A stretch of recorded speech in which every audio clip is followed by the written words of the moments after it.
À ce moment précis, Jess était libérée de la forêt d'Aokigahara, alors qu'elle regardait l'entrée de la forêt, par laquelle elle était passée il y a longtemps.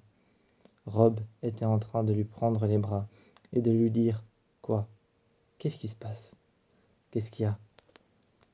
Toute silencieuse, presque triste, elles regardèrent l'entrée de la forêt, sombre et obscure, les branches qui grinçaient, les feuilles qui faisaient autour des branches et des grincements, cette mélodie dans le vent. Et elle regarda la forêt, en disant une dernière fois, et pour une toute dernière fois, après avoir insisté pour pouvoir aller récupérer Sarah, qui était partie à sa recherche. Après avoir insisté, Rob la tenait dans ses bras et lui a dit « Qu'est-ce qu'il y a? Qu'est-ce qui se passe ?»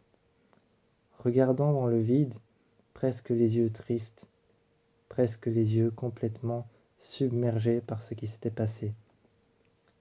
Elle répondit « Non, c'est juste ce silence. » La police l'avait déposée chez elle, enfin, chez Sarah.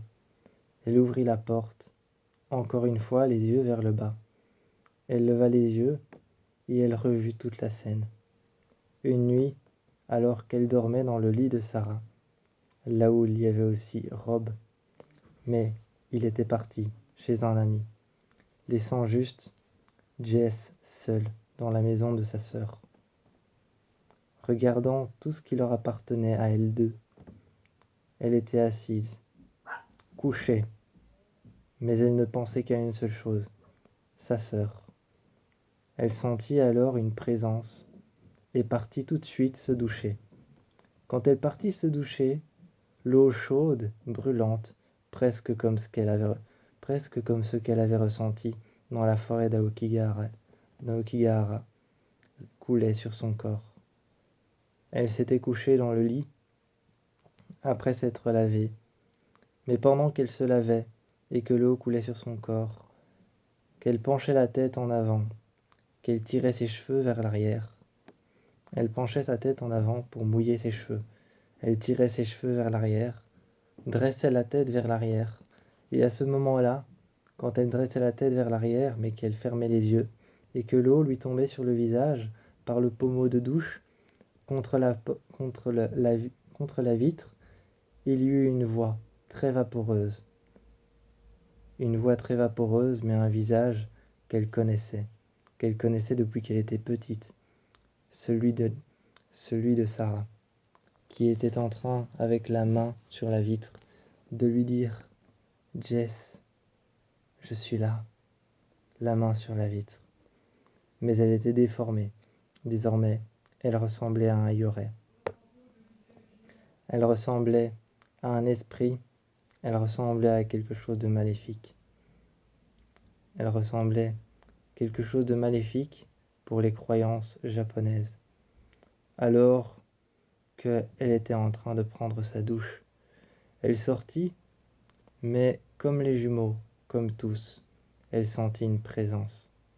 Elle sentit une présence vraiment bien réelle à l'intérieur de la salle de bain.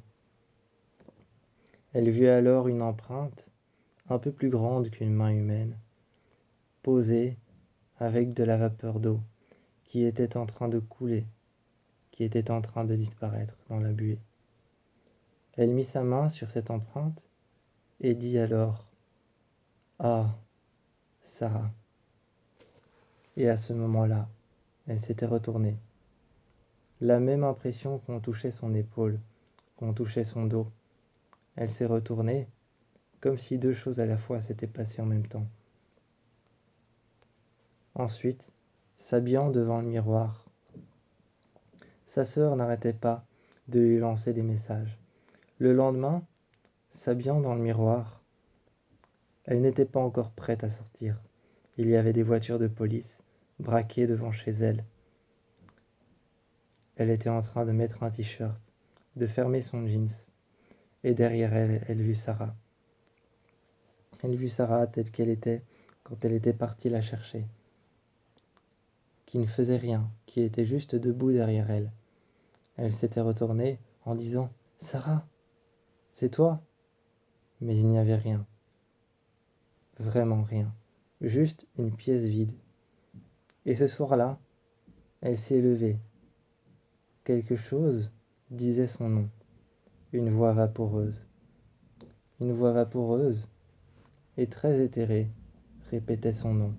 Jess, Jess. Et finalement, Jess est descendue, voyant la petite Sarah au bord des escaliers, regarder ses parents. Ses parents n'étaient pas déjà morts. Ils étaient toujours vivants. Mais Sarah, la petite Sarah, était en train de regarder la vérité en face. C'était son père qui avait chargé l'arme et qui l'avait retournée contre sa propre femme. Il n'y avait jamais eu aucun chauffard. Il n'y avait jamais eu aucun accident. Son père avait sombré dans une névrose hystérique et maléfique, donnant peut-être de nulle part, venant peut-être de nulle part. Elle voyait la vérité, la main sur la bouche pour s'empêcher de crier. Protégeant la petite Sarah, elles remontèrent. Mais une fois qu'elle était remontée, Jess était remontée seule. Il n'y avait plus de petite Sarah dans ses mains. Elle espérait pouvoir remonter et une fois en haut, fermer la porte. La lumière s'éteindrait toute seule et elle espérait avoir sa sœur entre ses mains, contre elle. Mais non, elle avait senti un lien pendant 1 minute, mais Sarah avait réellement disparu. Le lendemain, elle avait couru, pris le train, et une fois face à cette forêt, une fois face à ce panneau, n'entrez pas. Elle a regardé la forêt à droite et à gauche. Elle était sûre que Sarah était quelque part. Jess s'est enfoncée dans la forêt, mais pas comme Sarah, en marchant calmement.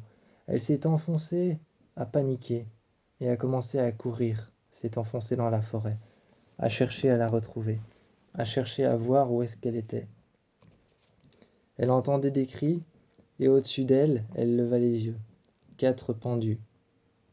4 pendus étaient suspendus à une corde, à un arbre un peu plus haut. Terrifiée, elle se tenait elle-même les épaules et avançait, terrifiée par cette forêt. Elle en avait déjà fait l'expérience. Elle savait quoi faire ou comment réagir. Elle n'avait pas appelé de guide ou quiconque. Hayden était mort. Hayden était mort. Il avait été tué. Il avait été tué et retrouvé par Jess quelques années plus tard. Quand elle retrouva la vieille cabane, elle, elle entra à l'intérieur. Elle entra à l'intérieur, elle poussa la porte de la vieille cabane, qui se mit à grincer. Le corps de Hayden par terre. Elle récupéra les clés, poussa la porte. Elle poussa la porte de la cave et se retourna, prenant un couteau rouillé sur le côté comme arme. Il n'y avait rien, mis à part deux Yorets. Mis à part deux Yorets, un représentant sa mère et un représentant le chauffard mort, ce qui prétendait être la vérité. Et celui qui avait un canon en main, c'était celui qui représentait leur père. Une mise en scène qui était faite et propagée par la culpabilité et les remords et le traumatisme de Jess. Elle avait vu ça, mais ce n'était qu'une simple mise en scène. Alors qu'elle courut au-dessus des escaliers, il n'y avait pas de jeune Sarah cette fois-ci. Elle courut au-dessus des escaliers. La porte s'était refermée. Elle avait alors choisi de prendre le chemin le plus difficile, mais le plus court pour atterrir à la surface. Il y avait un creux. Elle a dû creuser, et elle a dû creuser, mais petit à petit, les mains commençaient à trembler. Les mains des Yorets, des cadavres, commençaient à trembler. Petit à petit, elle creusait, et puis le trou est apparu. Une lumière qui lui redonnait confiance et qui lui redonnait l'impression qu'elle allait sortir. Elle a traversé ce creux, mais une main l'a attrapée. Ce n'était pas un fantôme, C'était juste l'un des cadavres, qui était tombé sur le côté, qui avait tenu sa main, comme si un cadavre tenait à ce qu'elle restait à l'intérieur. Elle est sortie, escaladant le mur, pour pouvoir atteindre la surface. En atteignant la surface, elle avait ce couteau en main. Elle avait ce couteau en main, totalement paniquée. Mais la seule chose qui traînait dans sa tête, c'était de revenir à la maison de sa sœur. Mais tout d'abord, pendant cette journée, lorsque le soir tombera, elle reviendra à la maison de sa sœur.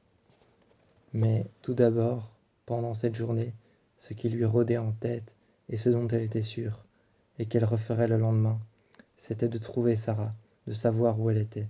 Et même si cela devait lui coûter le prix fort d'être paniquée et d'avoir peut-être de la tristesse qui était tout au fond de son cœur, contre lesquels les y aurait, allait peut-être être assoiffée de vouloir s'en servir contre elle.